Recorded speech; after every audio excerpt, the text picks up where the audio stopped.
Hey guys, what is up? It is your boy, DeBoy, back for another video here. Just a quick one. I know that I don't get many opportunities to actually look at Town Hall 10 attacks, but this past war actually had some Town Hall 10 3-stars. And I wanted to document those because I think it's a great learning experience, not only for me but for other people as well. So let's go check out that war log. We were graced by Silvex from the main ClashHeads clan. He's coming to war with us for a little bit. Yeah, he hasn't talked much, so I don't know why he's here, but always appreciate watching some pretty good attacks. And those are the two attacks that we're gonna watch are his because I think they're both very good. And he just ran out of time on this one, so let's go ahead. Take a look, dive right in. You can see the base itself is spread out wide, which means it's a little bit harder for loons or slow-moving troops to get really around because there's so much space to go through and pick off everything. So let's watch what he does here. He's just going to take a couple loons here. He's going to get the pole. He's going to start clearing out a little bit of the way, and kind of automatically, already setting just a slight wedge. Not a whole lot, but it's there, enough that he can work with. But it does take out those first two layers there. So he's going to go ahead and try to group these up. And then he's going to go for a loon drop. He just misses some of the troops, so he'll have to pick those up later. Or actually, he trades a wizard for them. That's right. So now he's got a clean slate to work with here. Drops the one giant down to start trying to clear this up. He drops the golem down. We've got some things cleaning up garbage troops here. This wizard did his job. He traded the life for the cannon, which is pretty good. Gonna throw a jump spell down here, trying to get the king in towards the queen, and there he goes, locks on.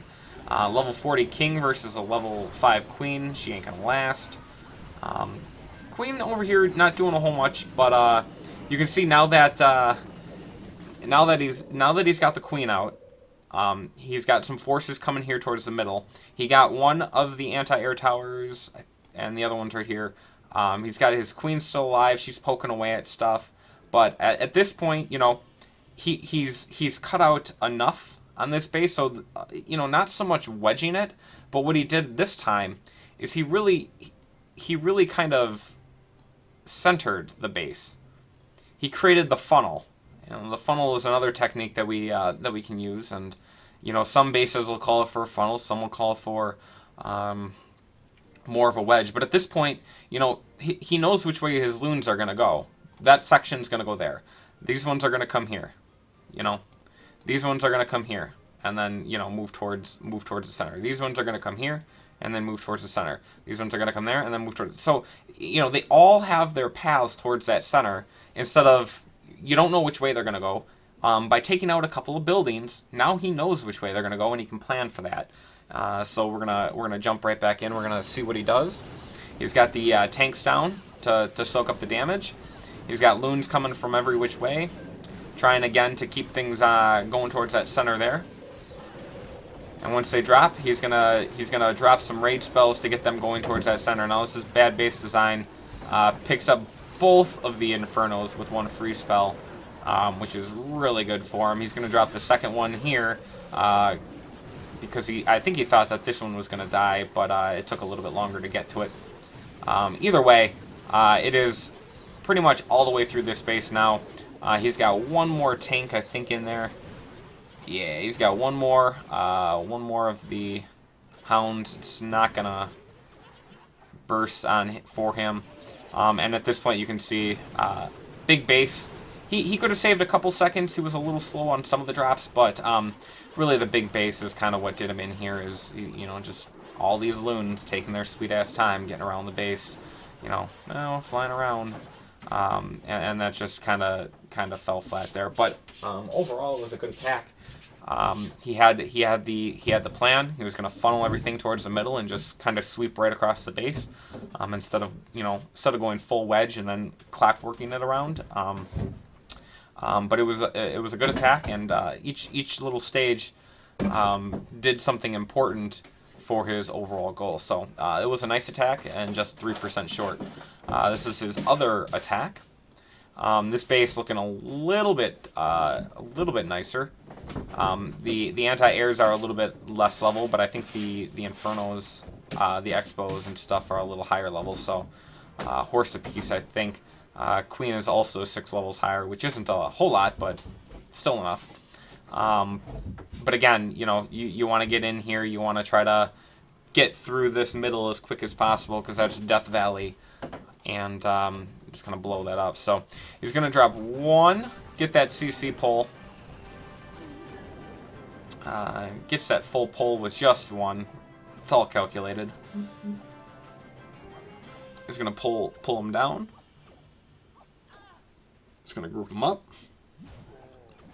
He drops the... I think he dropped the Giant because he wanted them to latch onto the Giant for the first wave to keep the Golem alive a little bit longer. A little mistake. His Queen almost went down pretty quickly there, but she didn't. She's still alive.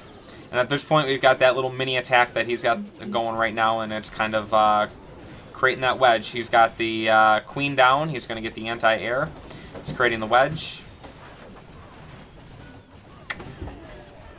And at this point, we can start working with that. So King's about to go down, Queen's about to go down. And at this point, he's going to drop a couple on each of the defenses here. I think this was a misdrop, but you can see now he's got the tanks, and he is going to come in with that wedge and just go right around the base. Having these ones back here help sweep across and help get in that cleanup mode. Dropping more tanks down to soak up that damage. First free spell comes out. Second one should be coming out shortly. There it is. And 1 rage spell just to keep these loons now going straight across that base. Plenty of tanks there soaking up that damage. And at that point, this base is over. So he's got plenty of loons left. Don't think he... Oh, he does have 1 more hound left, I believe. Yeah, there it is. But he's got enough pups doing damage and cleaning up. So he's in good shape. Enough of them up on the opposite side so the loons don't really have, you know, as slow as they are, they're not the ones doing most of the damage. He's got everything around here. So another good attack, utilizing his high-level heroes, creating a wedge, and really just utilizing the massive amounts of damage in his troops and the tankiness of his troops. You know, working with 5 total pure tanks and a couple giants to throw in just a little bit more health to soak up a little bit more damage. So another good attack, and another informative attack. Town Hall 10s, 3-star and other Town Hall 10s are always a good show, and there's a lot to learn for sure, you know, on each attack. So even though, you know, it's not a max Town Hall 10, it still had a lot of features of a high-level Town Hall 10. So I think it was useful, or I thought it was useful enough to at least warrant a video that showed the 2 attacks. I think it was a great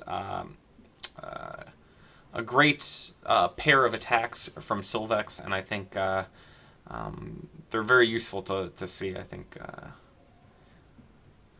very informative, and they break down, you know, Silvex does a great job of doing the stages of the attack, but not lagging on each stage, so he doesn't run out of time. Now, he did on the first one, but you know, trying to ride that fine line of making sure that his troops are doing like 2-for-1s, like he's getting more out of each troop than, you know, it's not just a troop that he lays down and it doesn't do anything. It's a troop that's there for a reason, whether it's creating a funnel, creating a wedge, providing the damage, providing the tank support type stuff. So I hope you found this video informative.